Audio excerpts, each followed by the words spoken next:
today I want to talk about something we've all probably felt at some point: the confusion, the frustration, and the emotional tug of war behind the idea that the one who loves you a lot ignores you a lot. On the surface, it sounds contradictory. Why would someone who deeply loves you ever choose to ignore you? But when we look a little deeper, we realize that love isn't always straightforward. Sometimes love is shy. Sometimes it's afraid. Sometimes it's so powerful that the person holding it doesn't know how to express it, and in that confusion, they withdraw. When we think of love, we often imagine grand gestures, endless conversations, constant communication, and visible affection.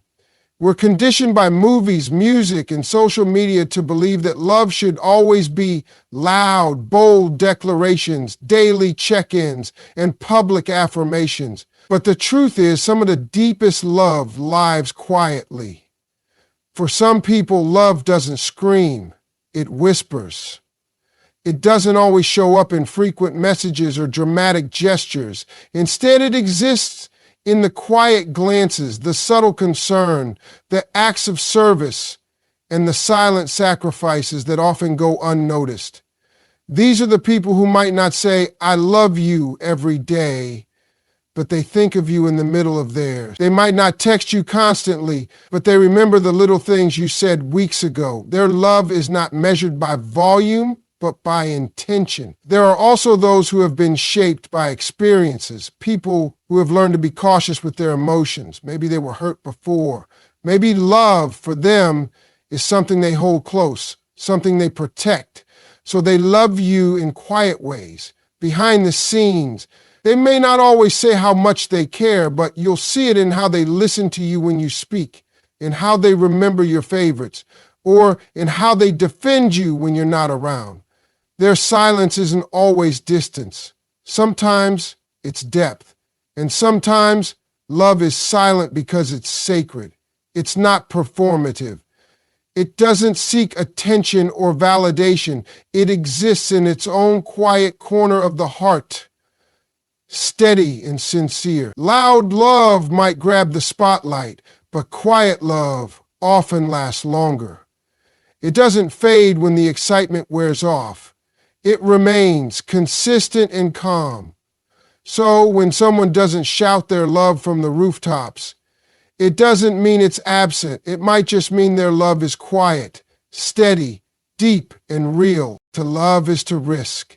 It's to open yourself up to another person, to let someone see the raw, unfiltered version of who you are. And while that can be beautiful, it can also be terrifying. For many people, especially those who love deeply, the thought of being vulnerable is overwhelming. They fear that if they show too much of themselves, too much love, too much need, too much emotion, they'll be rejected, misunderstood, or worse, hurt. This fear doesn't come from nowhere. Often it's rooted in past experiences, old wounds, broken trust, betrayals that left invisible scars. Maybe they once loved someone with their whole heart only to be left behind. Maybe they were taught that showing emotion is a sign of weakness. Maybe they learned that people leave when they see the real, imperfect parts. So now, even when they love someone with all they have, they hold back. Not because the love isn't real, but because the fear is. They may ignore you, not because they don't care, but because they care too much. Loving you makes them feel exposed. Being near you brings out a version of themselves that feels too raw, too delicate. It makes them feel like they're standing in the open, heart in hand, praying not to be dropped. That fear creates distance. It's easier for them to retreat into silence than to risk saying something that reveals how deeply they feel. It's safer to pretend not to care than to admit how much they do. And vulnerability isn't just about saying, "I love you," or showing affection. It's about letting someone see your insecurities, your doubts, your hopes, your past. It's about allowing someone into the fragile places you've spent years protecting. For someone who's afraid of being vulnerable, love doesn't just bring joy, it brings anxiety. Every moment of closeness carries a shadow of fear. What if I lose them? What if they don't feel the same? What if I'm not enough? So, in an effort to shield themselves, they may pull away. They may ignore your messages, avoid deep conversations, or act distant without reason. But behind that wall, there's often a heart that beats loudly for you. A heart that is torn between the desire to be close and the instinct to protect itself. Love has a strange way of magnifying our inner voices, especially the doubtful ones. When someone truly cares about you, their mind doesn't always rest easily. Instead, it becomes a battlefield of overthoughts, assumptions, and worst-case scenarios. Every word you say is replayed in their head. Every silence is analyzed. Every small change in tone or timing can send them spiraling into questions they're too afraid to ask out loud. People who love deeply often struggle with insecurity, not because they think you are untrustworthy, but because they secretly fear not being enough. They hold you in such high regard that they begin to doubt whether they are worthy of the place they hold in your life. That self-doubt doesn't always come from anything you've done. More often, it's a storm that's been brewing inside them for years. Maybe it came from being compared, left, misunderstood, or feeling like they were never someone's first choice. Overthinking starts as a form of care. They don't want to mess anything up. They start thinking through every interaction, wondering if they said the right thing, if they sounded too needy, too cold, too distant, or too attached. Did they laugh at the wrong moment? Did their last message sound dry? Should they wait for you to text first this time? These questions pile up until even the simplest form of connection begins to feel heavy. Instead of just being with you, they're always stuck in their heads, second-guessing how they show their love. That's when the ignoring begins. Not because they want to hurt you, but because they start to believe you might not want them anymore. Silence for them becomes a way to protect both themselves and you. They think, if I pull away first, it won't hurt as much if they stop caring. If I stay quiet, I won't seem too desperate. Ironically, in trying to avoid overwhelming you, they end up withdrawing completely. But deep down, they're still waiting, hoping you'll notice the silence, hoping you'll break it first, hoping that you'll remind them they're still wanted. Insecurity whispers lies in their ears, telling them you're better off without them, or that your patience has an expiration. It convinces them that the more they show their love, the more likely they are to scare you away, so they hold it in. They quiet their excitement, their longing, their words, and sometimes even their presence. Sometimes when someone loves you deeply, but isn't sure where they stand in your life, they start to test the connection, not out of malice, but out of a fragile need for reassurance. It's a quiet cry for validation, a silent question. Would you notice if I went quiet? Would you care if I stopped showing up like I usually do? And so they pull away, not to punish you, but to see if the bond between you is strong enough to pull them back. This kind of behavior is rarely intentional or manipulative. It's not about playing games. It's about needing to feel safe. When someone is emotionally invested but uncertain about how much they matter to you, they begin to observe more than they express. They'll stop reaching out first to see if you will. They'll take longer to reply to your messages, not because they're disinterested, but because they want to see if you'll keep trying, even when they're not making it easy. To them, this silence becomes a test. Will you notice their absence? Will you ask if something's wrong? Will you still choose them even when they're not constantly showing up for you? They want to know if your connection is real, or if it's only alive because they've been the one keeping it going.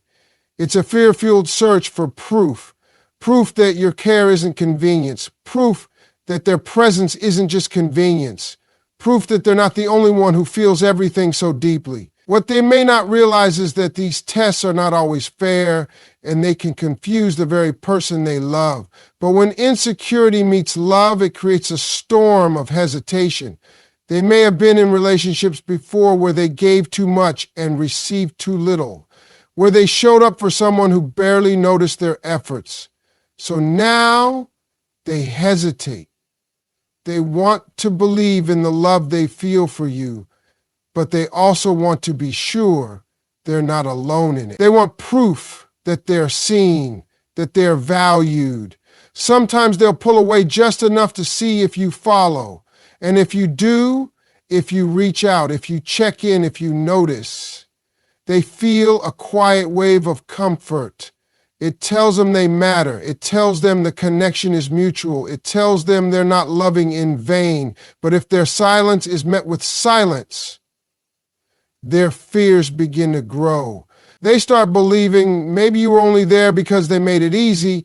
Maybe you didn't notice they were gone at all. Maybe human connection is deeply influenced by the way we've learned to love and be loved. Much of this is shaped in our earliest relationships, how we bonded with our caregivers, how affection was given or withheld, and how safe we felt in expressing our emotions.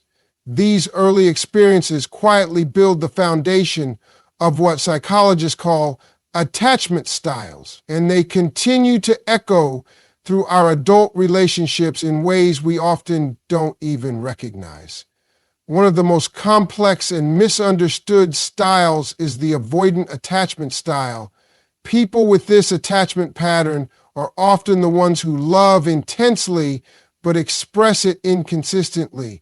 They may care more than they let on, but the closer they feel to someone, the more overwhelmed or even threatened they become by that intimacy. So they retreat. They might pull back emotionally, create distance, or go quiet for days, not because they've stopped loving, but because love for them comes with fear. They've learned that closeness can equal pain. They might have grown up in environments where their emotional needs were unmet or seen as a burden, so now they associate love with self-protection.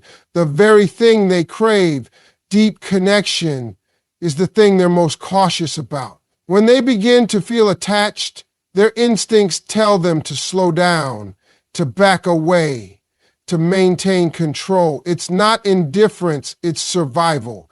This internal struggle often leads to behavior that seems cold or confusing. You might feel like they're sending mixed signals, like they're present one day and distant the next. But beneath that inconsistency is a heart that's afraid of depending on someone else. To them, dependency feels dangerous. Vulnerability feels unsafe. And even though they love you, they're always measuring that love against the risk of getting hurt. On the other end of the spectrum are people with anxious attachment who might also ignore or withdraw, but for entirely different reasons. They might fear they're too much or too intense, so they suppress their feelings out of fear of pushing you away. Or they might shut down temporarily as a form of emotional self-defense after sensing the smallest shift in your mood.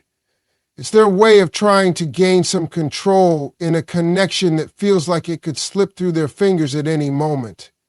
Even securely attached people, those who generally feel safe giving and receiving love, can sometimes be affected by past heartbreaks or trauma that make them second guess how much of themselves to give. The point is, the way we attach matters.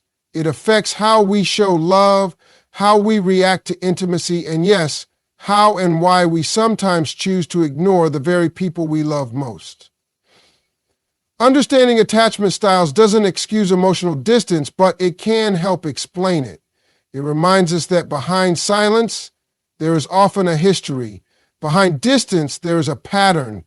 And behind confusing behavior, there may be someone trying their best to love you in the only way they know how. In a world that constantly glorifies presence, texting back instantly, spending every moment together, showing up every day, it's easy to forget that sometimes space itself can be a form of love.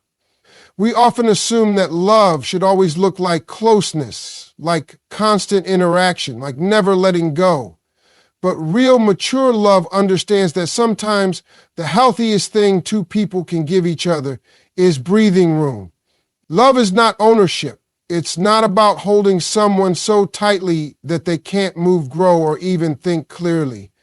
It's about seeing a person in their entirety and understanding that their identity doesn't vanish in your presence. Sometimes the one who loves you most is the one who steps back, not because they're walking away, but because they trust the bond enough to allow distance. Space isn't always rejection. In fact, it can be a sign of deep respect. It's saying, I care enough about you to let you focus on your own path without crowding it with my needs. It's the understanding that growth can't always happen side by side, that sometimes it happens in solitude. When someone you love takes a step back, it could mean they're nurturing themselves so they can return to you whole, not half present.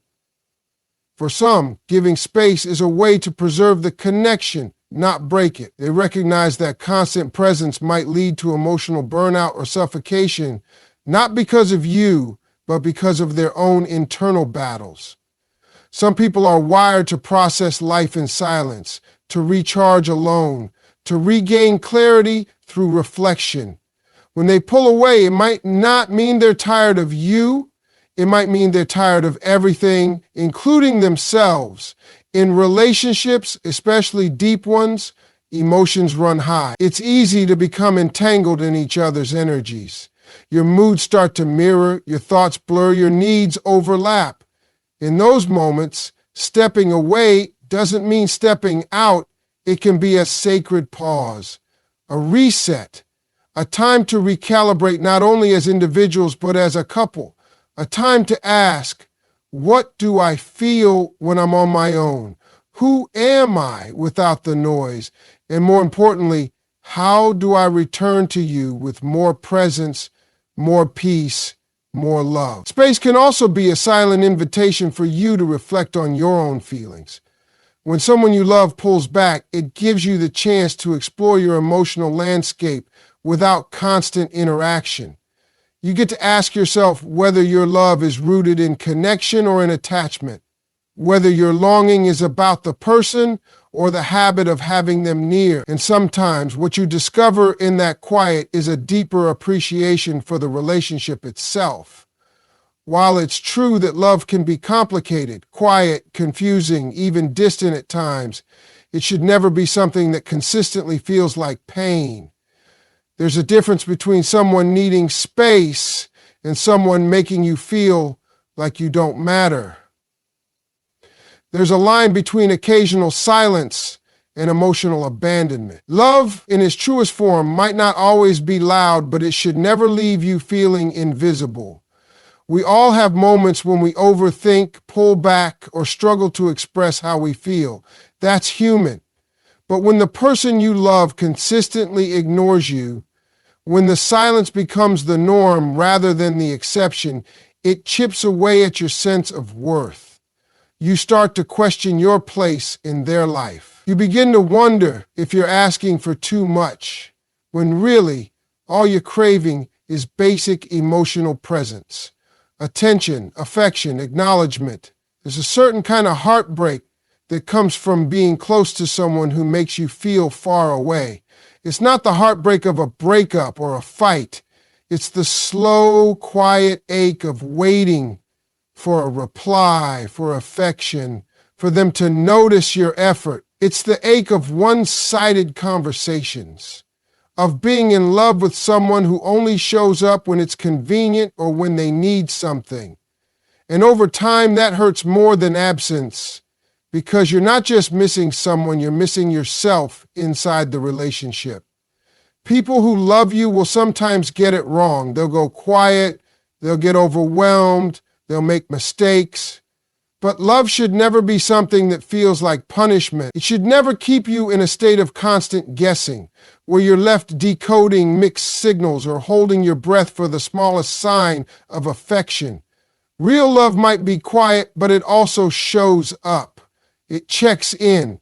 It tries. It doesn't leave you stranded in a sea of confusion. And here's the hardest truth to swallow. Sometimes the people who say they love you do love you, but they don't know how to love you well. They love you with their wounds, with their patterns, with their limitations. And while it's noble to be patient with someone's healing, it's also important to recognize when that love begins to cost you your peace, your confidence, your self-respect.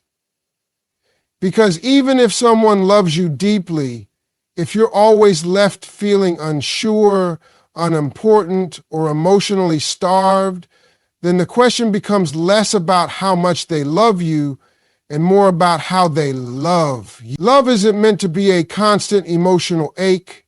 It's meant to be a soft place to land even when life gets hard. It's meant to be the light in the chaos, not the source of it.